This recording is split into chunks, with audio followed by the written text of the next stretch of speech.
સાંજે 5:30 વાગ્યાની આસપાસ આંધ્રપ્રદેશના દરિયા કિનારા પર મોન્થા નામનું વાવાઝોડું ટકરાશે અને એની સ્થિતિને જોતા તમે સમજી પણ શકો છો કે આ આખા પટ્ટા પર ભારત દેશના આ દરિયા કિનારા પર એની કેટલી મોટી અસર થવા જઈ રહી છે। જો કે આંધ્રપ્રદેશના સીએમ બહુ જ પ્રોએક્ટિવ છે અને ચંદ્રબાબુ નાયડુએ એટલી બધી તૈયારીઓ ત્યાં શરૂ કરી દીધી છે। એનડીઆરએફે બહુ જ બધા રેસ્ક્યુ ઓપરેશન કર્યા છે, પણ જ્યારે સાંજે 5:30 વાગ્યાની આસપાસ આ વાવાઝોડું અહીંયા ટકરાશે ત્યારે એની આખી દરિયાઈ પટ્ટા પર અસર થવાની છે અને આ દરિયાઈ પટ્ટા પર થતી અસરથી મધ્ય ભારતનો કે બાકીનો હિસ્સો બાકાત રહે એ પણ શક્ય નથી।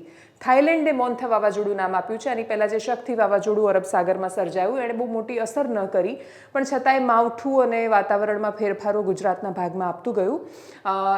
એ રીતે અલગ અલગ દેશો એના નામ આપતા હોય છે। શક્તિથી તો આપણે બચી શક્યા હતા, પણ મોન્થા વાવાઝોડું આ દરિયા કિનારાને બહુ જ મોટી અસર કરવાનું છે। લગભગ 150 કિલોમીટર પ્રતિ કલાકની ઝડપે પવન ફૂંકાશે જ્યારે વાવાઝોડું ટકરાશે અને દિવસના સમયમાં ટકરાવાની સંભાવના છે। એટલે એવી પૂરી શક્યતા છે કે 5-5 મીટર ઊંચા ઉછળતા મોજા પણ આપણને દ્રશ્યોમાં જોવા મળે। એક બાજુ જ્યારે મોન્થા ભારતના આ દરિયા કિનારા પર અસર કરીને આખા ભારતના વાતાવરણ અને હવામાન પર અસર કરી રહ્યું છે, એ જ દરમિયાન અહીંયા ફેલાયેલું બહુ જ વિશાળ ડીપ ડિપ્રેશન એ ગુજરાતના દરિયા કિનારાને બહુ જ મોટી અસર કરી રહ્યું છે। અને માત્ર દરિયા કિનારાને નહીં, ચારેય બાજુ અત્યારે આ જ પરિસ્થિતિ છે કે ગુજરાતમાં સાર્વત્રિક વરસાદ વરસી રહ્યો છે। તમે જામનગરના ખેડૂતની વાત સાંભળો કે તમે પંચમહાલ મહીસાગરના ખેડૂતની વાત સાંભળો, પીડા બધાની સમાન છે। એ પીડાની તીવ્રતા અલગ અલગ છે પાકની પરિસ્થિતિને અનુરૂપ, પણ છતાંય દ્રશ્યો એ જ સામે આવી રહ્યા છે જે આખા ગુજરાતમાંથી દેખાઈ રહ્યા હતા। એટલે જ આના પરથી તમને બંને સાયક્લોન અને ડીપ ડિપ્રેશનનો ફરક અને તીવ્રતા બંને સમજાતા હશે। આ સાયક્લોનમાં ફેરવાઈ ગયું છે અને લગભગ જ્યારે એ ટકરાશે ત્યારે 100 થી 150 કિલોમીટર પ્રતિ કલાકની ઝડપે પવન ફૂંકાતો હશે, બહુ જ ઊંચા મોજા ઉછળતા હશે। ગુજરાતમાં એ પ્રકારની પરિસ્થિતિ નથી અને એ સાયક્લોન બને એવી પણ સંભાવનાઓ નથી। એવી પૂરી શક્યતા છે કે 2-3 દિવસમાં આખી આ સિસ્ટમ વિખેરાઈ જશે આગળ વધતા, પણ એ વિખેરાશે ત્યાં સુધીમાં ખેડૂતના જીવનનું બહુ બધું વિખેરતું જશે। એનું સામાન્ય જીવન પર બહુ જ મોટી અસર પડી રહી છે। ગુજરાતના અનેક જિલ્લાઓ એના કારણે પ્રભાવિત થયા છે। આ મહારાષ્ટ્રનો આખો હિસ્સો, દક્ષિણ ગુજરાતનો હિસ્સો, ત્યાં પણ વધારે અસર પડી। કિલોમીટરો લાંબા પટ્ટા સુરત, વલસાડ, તાપી સહિતના વિસ્તારોમાં જોવા મળ્યા કે જ્યાં 2-2.5 કિલોમીટર સુધી ડાંગર પાથરેલી હતી અને પછી એ ડાંગરનો પાક સાવ પલળી ગયો। ખેડૂતના મોઢામાં કોળિયો જવાનો હોય ને એની પહેલાં જ છીનવાઈ જાય એ પ્રકારની પરિસ્થિતિ વરસાદના કારણે જોવા મળી રહી છે।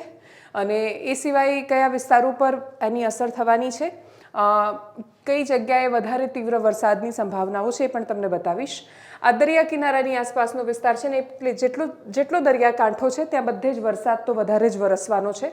એટલે અહીંયા વલસાડથી લઈને આખો દક્ષિણ ગુજરાતનો હિસ્સો કે સૌરાષ્ટ્રનો આખો કાંઠા વિસ્તાર, કચ્છનો વિસ્તાર, અહીંયા આ બાજુના સાયક્લોનના કારણે આ જે પરિસ્થિતિ છે એની પણ અસર ખાસી બધી પડી રહી છે ભારતના બાકીના હિસ્સાઓ પર અને એને કારણે પણ પવનો ખૂબ બધા આવી રહ્યા છે અને એ ફંટાતા પવનો અને એના કારણે ખેંચાઈને આવતો વરસાદ એ રાજ્યના બાકીના હિસ્સાઓ પર પણ અસર કરી રહ્યો છે। આ ગુજરાતનો પૂર્વ હિસ્સો છે, એટલે આ દાહોદથી લઈને અહીંયા છેક દ્વારિકા સુધી આખા આ પટ્ટામાં વરસાદની અસર છે।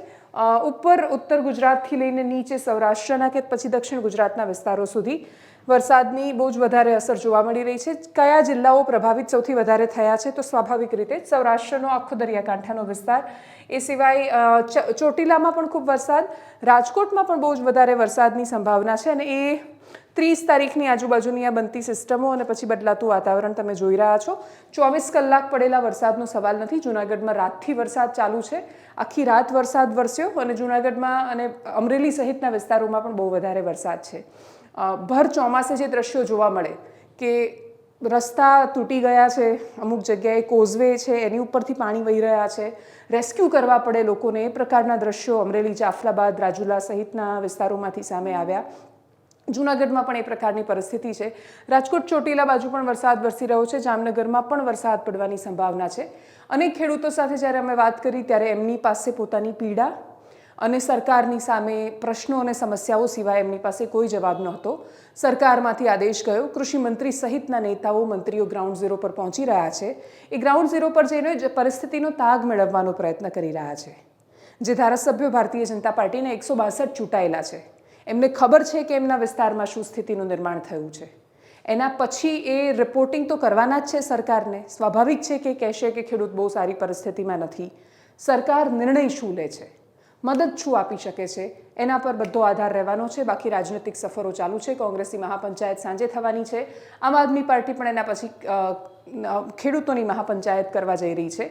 પણ આ મહાપંચાયતોમાં છેલ્લે ખેડૂતના અંતે એના ફળમાં, એના ભાગમાં કશું એના તરફી નિષ્કર્ષ નીકળે એવી અપેક્ષા. નમસ્કાર.